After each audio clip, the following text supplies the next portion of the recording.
Hey there, folks. Welcome to Spectrum Pulse. We talk about music, movies, art, and culture, and it's that time again for the mid-year list, the best albums and songs thus far in 2021. You know, when I made this list last year, I was openly questioning its very purpose, coming off of months that had felt utterly manic and overstuffed, where music nevertheless felt like it mattered more than ever. And the year before, even though the first half of 2019 had been stacked with contenders, I had to introduce a lot of caveats because I just hadn't heard everything just yet. 2021's been a little different. And it doesn't really surprise me, because if there's a year where the effects of the pandemic have been seen more than ever on the music industry, it is this one. Yeah, as the world opens up, we're getting more projects flooding out, as to where I could probably drop a half dozen different caveats with all the material I just have not had the chance to cover yet that came out in the past month or so, starting with Tyler the Creator and working all my way down to indie country and more ambient weirdness. But you know, for the past 6 months, finding material that truly blew my mind or transcended all my expectations was harder than ever. Part of this is because I went even further off the grid in comparison with a lot of mainstream critical consensus. I spent a lot of time on Bandcamp this year, let me tell you. But even despite covering around 140 albums, you can tell that some acts are really holding back their biggest material and albums until they can tour again, recoup, make money. As such, it's kind of tough for me to assess how certain genres have performed throughout the year. I would argue rock, especially on the experimental side, is having a startlingly strong year, but again, metal sure as hell isn't. Other genres like country and rap are having years I would best describe as lopsided, glimmers of striking quality, but rarely all that consistent. And outside of those, you know, I'd say there's less standout genres so much as standout moods. A lot of relaxation and vibes, a deep exhale, hang genre as the marketing device that it is, and just chill out. And in that spirit, I'm following my tradition from 2020, keeping my list of the top albums expanded to 15. So let's start with number 15. You know, when it comes to long-running experimental acts, you get used to the realization that most folks, the majority of folks, will not care if they actually make a late-period gem. But in this case specifically, however, I'm not sure I want to count that as an excuse. There is no ice in my drink. Pop, pop, pop, pop from behind.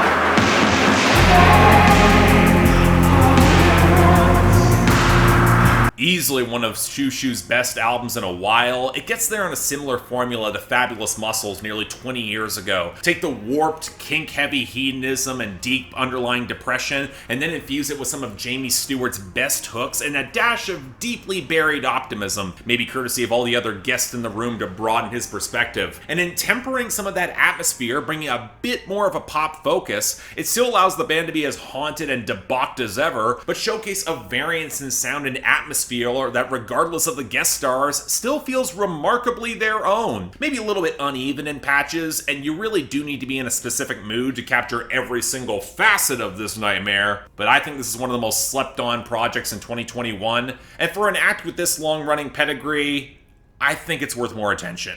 If you haven't heard it, give it a chance. Check it out. Number 14. Well, okay, it grew on me. I called it. What can I say?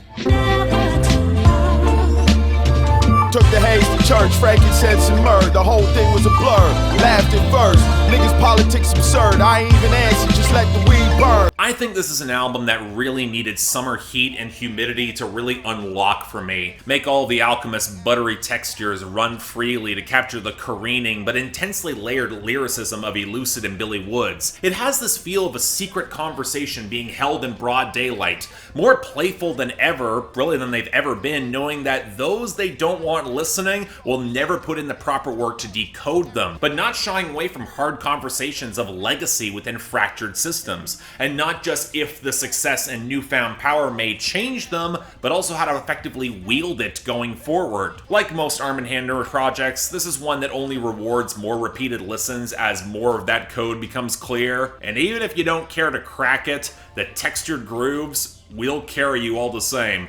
Again, it took a while to grow on me, but it did. Number 13. This is one of those albums for which I think is going to wind up getting forgotten as the year continues. It's clearly a side venture that dropped out of nowhere and didn't seem to enrapture many outside of the diehard fanbase. Hell, even as a member of said diehard fanbase, I nearly forgot about it putting together this list. I basically went back to revisit it, basically to check my work, and thus... And we won't get to anywhere anytime this year, darling. You know, in retrospect, it's kind of odd that I forgot about this one. It's Nick Cave's most politically aware album to date, possibly ever. It builds naturally off the themes of repair and reconciliation on Skeleton Tree and Ghosteen, a coda to the latter as he tries to save more of his marriage and find more glimmers of light and hope to keep on looking forward, even as he might be isolated and feel that time is leaving him behind. I do feel it's an album that's a little bit compromised by its recording scope, a little bit more orchestration could have placed this in the Bad Seeds canon proper, and I feel the more Nick Cave continues down his second metatextual midlife crisis, the more the material starts to feel a little bit thin. But come on, the performance, the melodies, they are still so strong, the poetry so empathetic and textured. It's worth seeing what this Carnage has actually wrought. If you haven't heard it, you should. But you know, speaking of Carnage, I think we should start going through the songs that I like to highlight from albums that are not making this list. And we're going to start with the song that's probably the most contentious here, one I think is deepened actually by the messy complexity that he had this year, from Dangerous the double album, Sand in My Boots by Morgan Wallen. From Tennessee, yeah, but all I brought back with me was some sand in my boots. From Magic Mirror, What I Need by Pearl Charles. That's what I need. That's what I need. That's what I need. From Enough, Dress by Fell from the Tree. Confirmed with the hosting gas that it wouldn't phase them like I thought it would. They've seen worse than what I've seen. They're even lower than where I may be. From A Magnificent Day for an Exorcism, Amnesia by 13 and Pheromone. You in the palm of my hand is a contingency plan, just to remember how to greet you. Amnesia. From Tasjan, Up All Night by Aaron Lee Tasjan. It could be good or it could be bad for you. It's gonna be alright. Or it won't be. And from Ignorance, Parking Lot by The Weather Station. I know you were tired of seeing tears in my eyes, but are there not good reasons to cry? And back to the list, number 12. Hey look, it's the choice that's not going to make anybody else's list, where some will be aghast that it's getting considered at all. Kind of funny that when it comes to this genre, I'm asking y'all to be the open-minded ones. That's the way love goes, babe. That's the music God made for all the world to sing. It's never old, it grows. And thus Alan Jackson comes back from after 6 years of an absence, and despite not really being an album artist, he makes a great, if kind of overlong project. But when the neo-traditional tones are so comfortable, so warm, it's really hard to care. And that's the thing, I can't really call this all that nostalgic if Alan Jackson is still delivering the sort of mature, mid-tempo country he's been making for 30 years now. His greatest assets, like with Nick Cave, come with age, wisdom, self-awareness, and framing that is more understanding of humanity. Arguably a model of what classic conservatism could be if anybody on that side of the aisle bothered to listen. And yeah, the length and the occasional misstep can be a bit frustrating for me, especially as Alan Jackson should be overjoyed to see more of the country tones he loves come back into fashion, should he actually go listen and hear it. But you know what, when the project's pulled off with this much grace, it's hard for me to dislike. It's gonna be slept on and ignored by way too many. Y'all should give it a proper shot. Number 11. I struggle with placing this album on the list. It's definitely deserving of the slot even beyond the breakthrough success of the subgenre, but said subgenre is thorny and complicated and doesn't make for a lot of easy evaluation. That being said, maybe it was that added note of metatext that really put this over the top.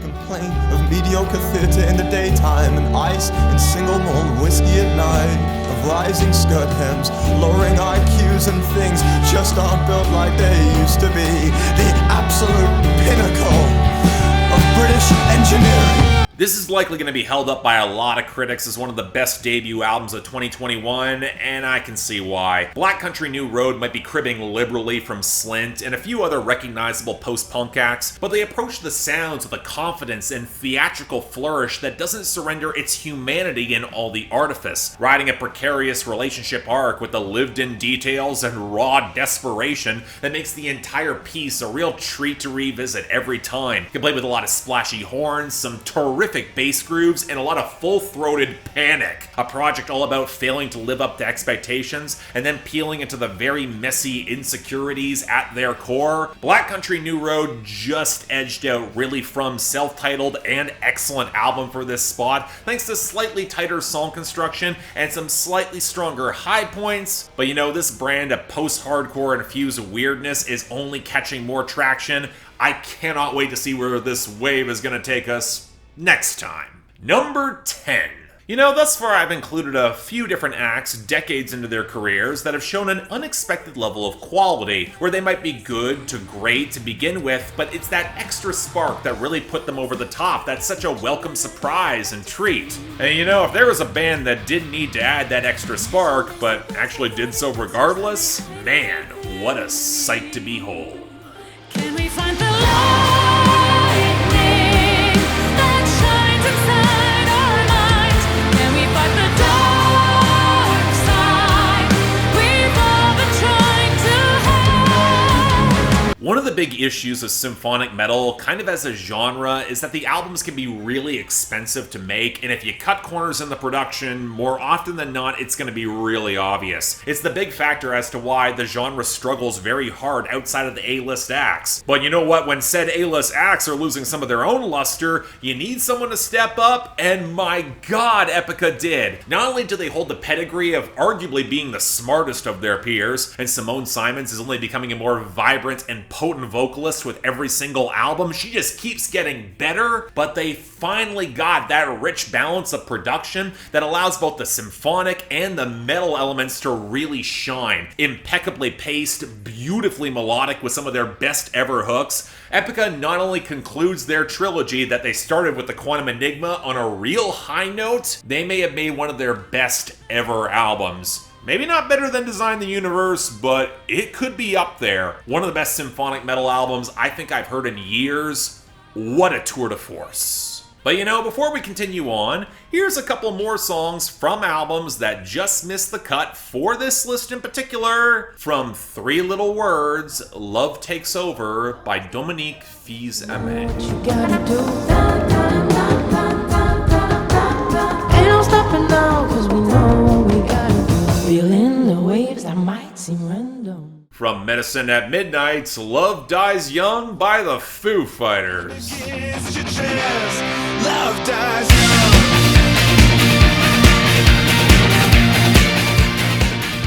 From Music City Joke, Ballad of Bob Yamaha, or A Simple Plea in C Major by Mac Leapart. Well, learn a few chords and that's all. And I don't get my strengths changed as often as I should, 'cause I'm just an old guitar nobody's ever played too good. From Smiling with No Teeth, No Looking Back by Genesis Owusu. Scars on my skin, and I tell myself that there's no looking back. From Queer in Black, Sticky by Grove. Sticky like candy. Talk about the language now, I hope you understand me. Drop the dance from the bass of the end. And from Really From, Yellow Fever by Really From. Called it yellow fever. I grit my teeth and freeze, no words come out. Alright, back to the list. Number 9. So here's a slight change of pace. Another long-running act, but one I actually didn't think was all that good for decades and only seemed to find a workable sound in 2017, and even then it's a brand of indie rock that's already kind of passé and overflowing with their own bombast. It might be tough to take seriously.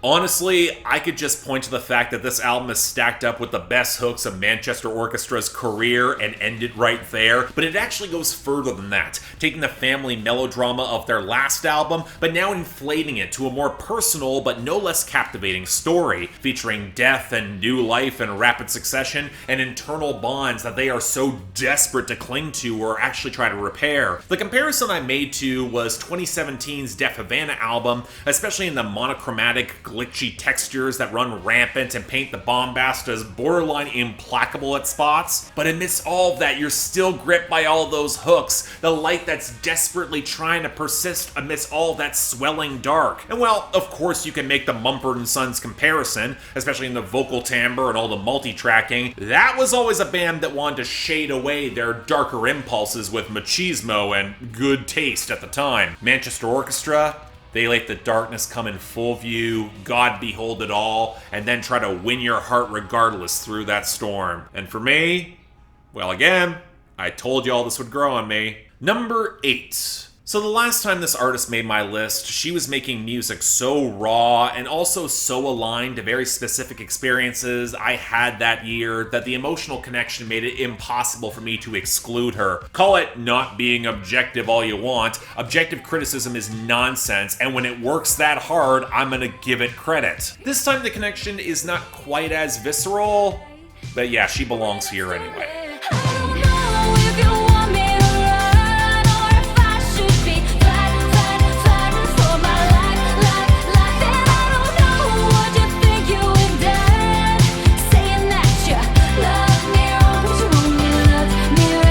I think some folks are really struggling with Jetty Bones' brand of pop emo, mostly because her brand of expressive theatricality and glittering hooks are such a drastic juxtaposition to the content, which is far more bleak and heartbreaking to behold. But in truth, I wouldn't have it any other way, as she flits across genres with aplomb and clings to whatever overthought moment that could actually give her some respite. But it also never feels like a gimmick, because midway through the album, the deflection just completely crumbles. It gets darker and way too real very fast, and suddenly you're on board with that whirlwind too, hoping that amidst the struggle of alcohol abuse and depression, she can pull off her saving throw. Yeah, you know what? Not all the wild genre flourishes work, I can admit that, and maybe a little bit more refinement in the details of the production would have put this in an even stronger position, but building that hand holds to pull oneself out of the brink, Jetty Bones delivered shimmering greatness. I really hope she's on a brighter path for more to come. Number 7. Of all the albums to be in the minority defending, can't say I was expecting this one. Don't you shy away, manifest the ceiling when you shy away, searching for that feeling just like an I love you.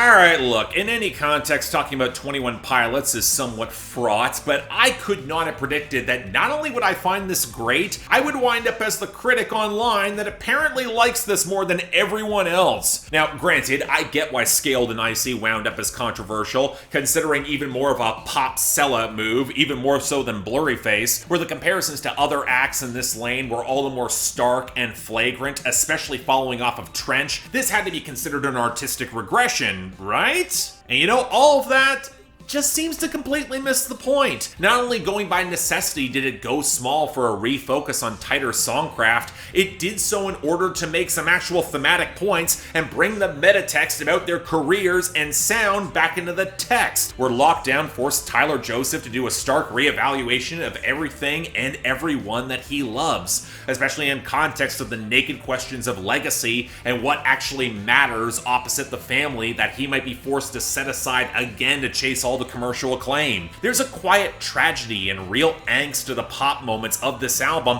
that might feel a little bit too subtle to be grasped, especially if you're not following the long-running narrative of 21 Pilots and all their lore. But you know what, given how I treat their lore with mixed interests at best, the fact that this still managed to grab me, it speaks to all the sharpness and refinement in so many ways. The backlash might still be a little too much to handle for now, but you know, when it clears, give this one another chance.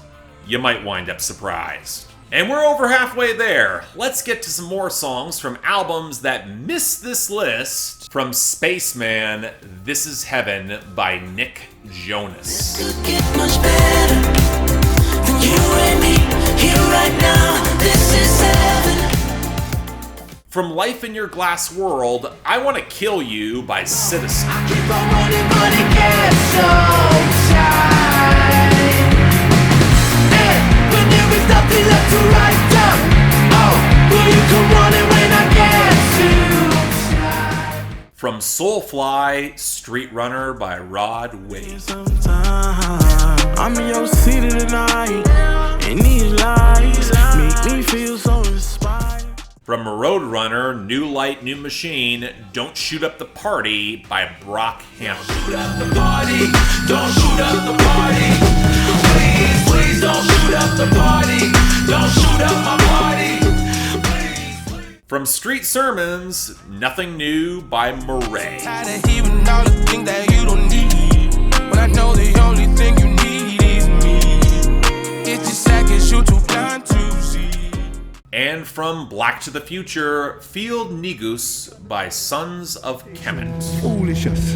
Thinking the overseer even had the keys to these chains. How could we expect the dungeon keeper to make the rules and play fair this game? And now back to the list proper, number 6. So I'll get more into this as we finish off this list, but one of the thrills that came with spending so much time on Bandcamp is finding material you would never hear otherwise, but it also comes with a different set of expectations, that it might sound rougher or less refined, or the budget's more obvious, or the hooks might not be as punchy. So finding this instead, it was something special. You could be anyone, and that's the way you like it.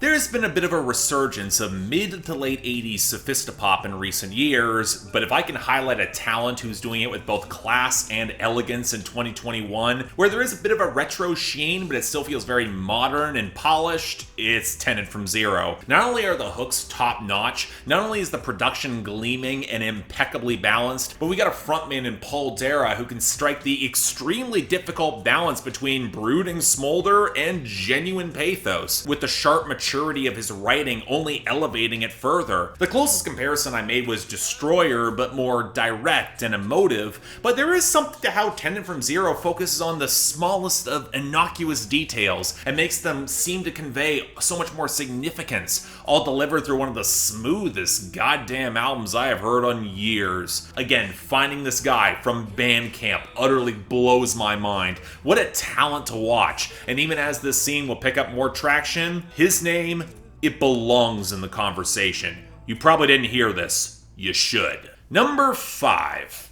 Okay, maybe there's not another Shade of the Pines, but there's still 2 for 2. They did it again.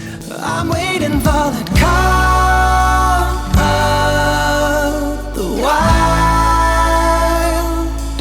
I don't wanna fall this time.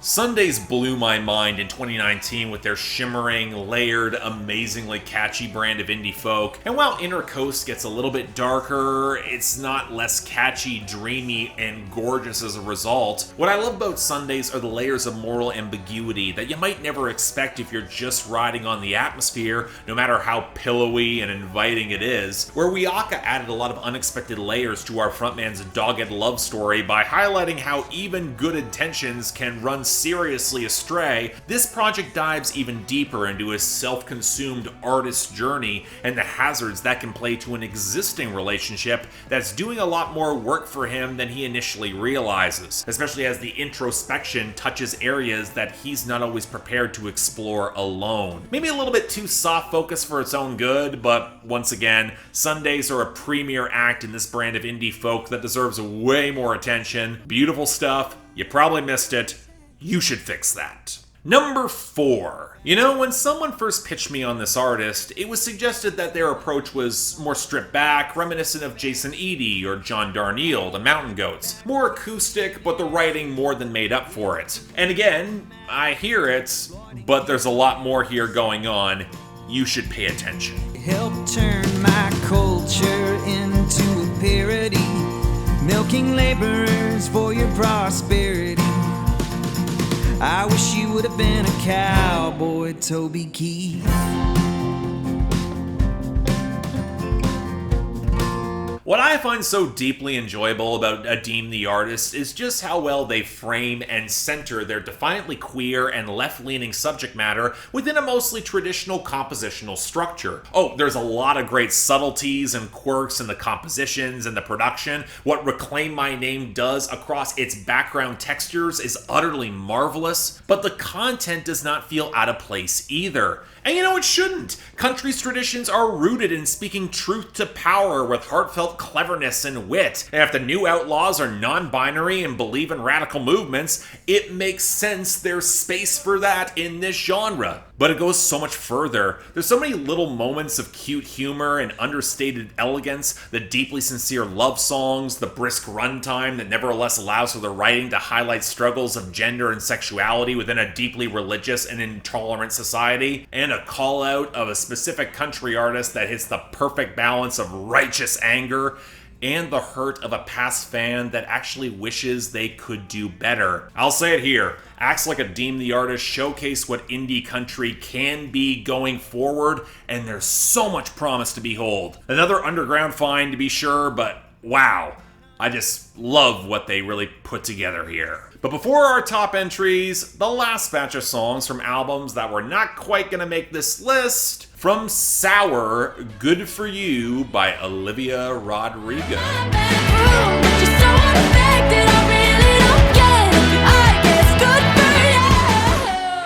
From Nowhere Generation, Sooner or Later by Rise Against. We have some, sooner or later we all have to go. From Soberish by Liz Phair. Somehow it's never the right thing. I meant to be sober, but the bar's so inviting. From Blue Weekend, Delicious Things by Wolf Alice.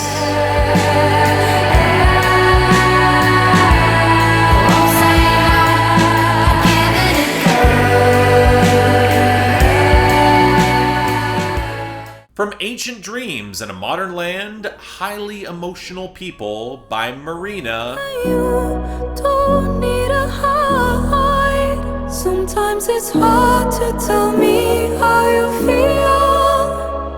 I never see you cry. And from Hall of Fame, Rap Star by Polo G. Fuck it, I'ma count while I'm in it. I hear planes flying, crowds screaming, money counting chains, clanking shit. I guess that's how it sound when you winning. I ain't joking, do it sound like I'm kidding. Alright, let's finish this off. Number 3. Well, some of you have already seen this particular review as of recent.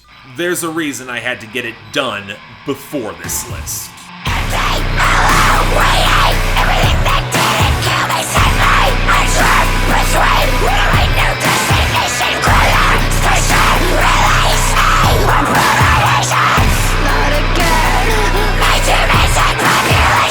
It's an improvement in every single way from her 2020 project. Backwash's new album is a maelstrom of industrial rap metal that might be imploding at multiple angles, but it's also for one she's got a book of names and enough blood to cross them out. The production is more cacophonous and explosive, the bars are even sharper, the targets are more pointed, the guest stars all brought their A game, and even if she is riding that downward spiral, Backwash's hooks are strong enough that you will remember every bloody, shuddering step. Definitely riding a nightmare here, but if there's an album where said nightmare should be had for the betterment of all, it's this one. And when there's still so much untapped potential still here, man, the second she opens up the pit, the force will be reckoned with. Number 2. Alright, I'm not gonna lie, it feels very weird that I have an EP this high on this list, especially given the conditions of its release, because outside of a very specific audience, I guarantee you probably didn't hear it. I mean, you could hear it if you put in the effort to listen to it on a very specific platform, and it somehow has not leaked yet, and while I get the impression that general distribution might be coming,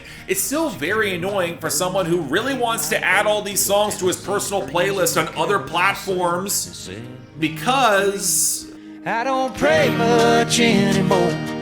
Lord, it's all troubadours. Happiness, wishes, wants, and needs. Into my robes, hopes, and dreams. Because, you know, this might be the best set of songs that Eric Church has ever made. I said it in the review of that awkward double album plus EP structure of Heart and Soul, with the and EP only available as of now to his fan club with a single or two on streaming platforms. It's kind of weird, especially as I think the whole project doesn't work without that EP. And yet the more I thought about it, the more I was convinced the and EP can actually stand alone, where you can almost tell that Eric Church actually put in the extra mile to make what is basically the purest form of fan service actually worth your while. The production is considerably more refined, the hooks are among his best, he includes a song that could probably go toe-to-toe with King Gizzard and the Lizard Wizard, and he somehow pulls it off, and then all the lyrics... You know, there's this sense of intimacy and vulnerability that it epitomizes Eric Church's best work, and if you put in the effort to actually get to it, he'll share it with you. And it's special. It's capturing the communal spirit of Eric Church's live show in a bottle without a note wasted. And while it won't surprise you if you remember some of the best moments of Mr. Misunderstood, it's less of Eric Church chasing legacy and more of finding his own humble place within it. Again, I can't ask you all to go join his fan club to hear the album. There's going to be a vinyl release sometime around September, and I'm imagining he's going to make it publicly available on other platforms around then. But if you want the piece that doesn't just unlock Heart and Soul, but also is probably his best work to date, you all know where to find it. And finally, number 1. Okay, really, from the moment I heard it, there wasn't any contest.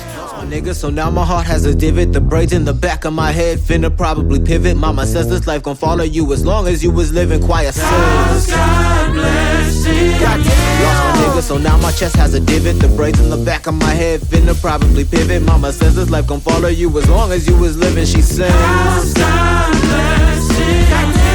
And you know, some of this extends from the point I made when I covered Tenant from Zero. You go diving on Bandcamp, you find projects that are this lush and varied, complex, that sound like they've got the swell and refinement to be a seminal artistic statement for an entire year. It just doesn't happen on Bandcamp in the same way. Sure as hell hasn't happened in 2021, but McKinley Dixon did it. A culmination of his previous 2 projects and embracing layers of complicated free jazz to go along with a rapper whose talent and unique voice really does set him above, and yet somehow managed to remain deceptively accessible while revealing more tangled layers with every single listen. It's the sort of heavyweight project you would expect from the most acclaimed names in the industry, and yet I'm pretty much the only one who has reviewed it thus far on YouTube, and that stuns me. I get that it's not an easy album to work through, but goddamn, this should be on everyone's radar. The rapping is top-notch, the jazz is top-notch, with this coursing raw humanity that can call out God directly with righteousness and then find its own healing way from a higher power. The sort of album that rewards you with every added listen you give to it,